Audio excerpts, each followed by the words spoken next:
Welcome to episode 68 of the Ask Weldon show. Today I talk about physiology, tilting in soloQ, and the perfect training method.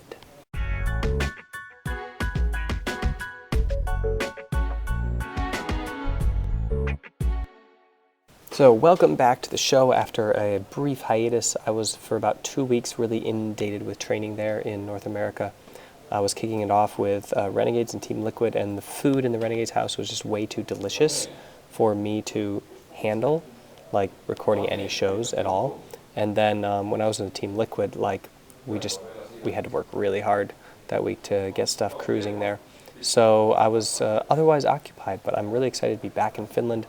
The snow outside is beautiful. It's like -8 degrees. Everything is white. I had to literally, I forgot my keys when I left. So when I got here at 1 a.m., I had to trudge through like a snowdrift about up to my waist to knock on the window to get somebody to let me into the house.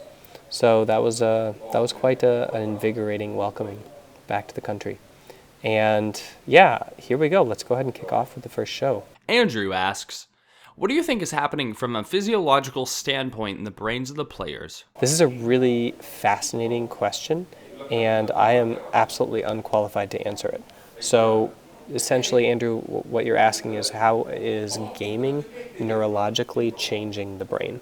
And we know that a couple things. First of all, we know that stuff is happening, and there are TED Talks on like what exactly is occurring in the minds of like pro video game players that you can look at. Some really amazing stuff like quicker task switching, stuff like that, being able to have faster reaction speed. But then also, we know that like video games cause you to be in flow state a lot, like in the zone kind of mode, and that state is actually quite healthy for the brain and quite a happy state to be in. So we see like in studies of people who die happy, and you ask them, how happy were you in your life? That people who spend the most amount of time in flow state, spend the most amount of time like in the zone in their lives, are typically rated as like the most happiest at the end of their life. So my supposition is that if you just play lots and lots of video games and you're always in the zone, you can end up really happy at the end of your life, especially if like that's your competitive bent as well. But yeah, I would check out some of the TED Talks around the neurology of gaming and kind of the things that we're discovering about how it sets you up for success in that regard. Owen asks, what do you suggest to stop the endless cycle of tilting from soloQ games? Okay, this is a great question because I think it is it's tackled in a lot of different ways. So I'll give the way that I do it. I stop my tilting by stopping playing as a test to see if I can overcome my frustration with not winning. So for example, I often tilt when I'm like losing a lot.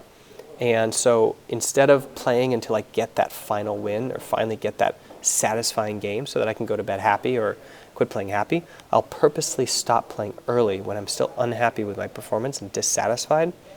And then I will like try to recalibrate my brain into a state of gratitude and get over it. And I use that as training to essentially make myself more tilt-proof, like actually in the game. So that is how I end the cycle of tilting, basically. But really what you need is a reset switch. And for me and for many other people, that reset switch is gratitude. You have to find a way to be grateful for the things that are happening to you right now. Not like your life in general, but like local gratefulness. And I find that a very powerful kind of mindset to help me kick out of any sort of like tilting framework. So I recommend listing a couple things that you're grateful for. 3 is usually a nice round number. And you might notice you get better and better at this, like the more that you do it. So essentially, like you start out with big grandiose things, and eventually you eliminate those as you get bored with saying the same thing over and over again. You start noticing things, within the last 5 minutes, 10 minutes, hour that you're actually quite grateful for, that are really kind of a fantastic way to reframe your experience of reality. Steve asks, what do you do if you have all the time of the day needed to train League of Legends? What is the perfect training method, or how do I find it? That is a really fascinating question because I think actually having more time inhibits people from greatness. What I have seen over and over again is that it is motivation that is the key to deep focus.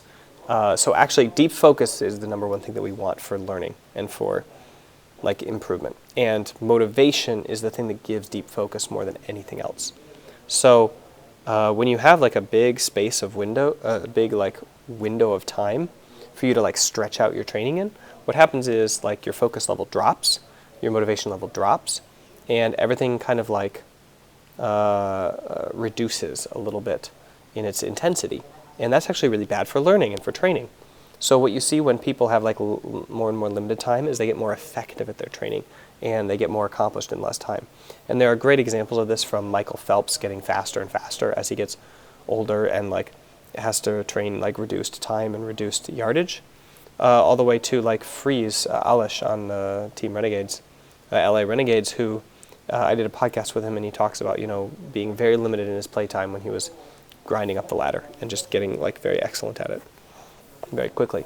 So for me, like the perfect training in League of Legends is something where you're bound by a certain amount of time and you want to accomplish your goals within that time and you're very driven to do it. And I think that can be anywhere from like 4 to 6 hours, about the amount of time that you have for maximum focus in a given day. And I think that it's no surprise that LCS training has basically reduced itself to that window. Anywhere from 5 to 6 hours are what like pros are training in professional league, and it's what they're training in like professional football and basically across the board. This is the kind of like time period in a day that people can bring the full brunt of their concentration to bear. So I think that would be my setup. I would come up with some sort of creative morning routine to get me kicked off strong. I would set priorities for the day. I would train with a block-based approach. So I would try to train like 2 games intensely, and I would try to stand up for about like 5-10 minutes between each one and like review things. And then I would make sure that every like 2 hours that I had a little bit more of a snack or something, like to keep my glucose level at least tolerable and maintenance. And I would use caffeine in like a cyclical kind of on and off thing week by week to make sure that I had like really strong bouts of concentration that were aided by caffeine, and then like other bouts that were just like me doing a lot of focus training. And I would get mindful before each block, basically, by doing either mindfulness training or some sort of mindful activity to get myself setting aside all the nonsense that has nothing to do with learning and training and getting focused exclusively on what I'm doing. And I kind of implemented a small version of that when I was climbing the ladder from silver to plat 2, I think was where I peaked out on that run. And I just allowed myself 2 games a night. That was it. Before the game, I set priorities and got mindful. And then I just focused really hard in those 2 games. And I think it was like maybe 4 or 6 weeks of that. So yeah, that's my answer for the perfect training method.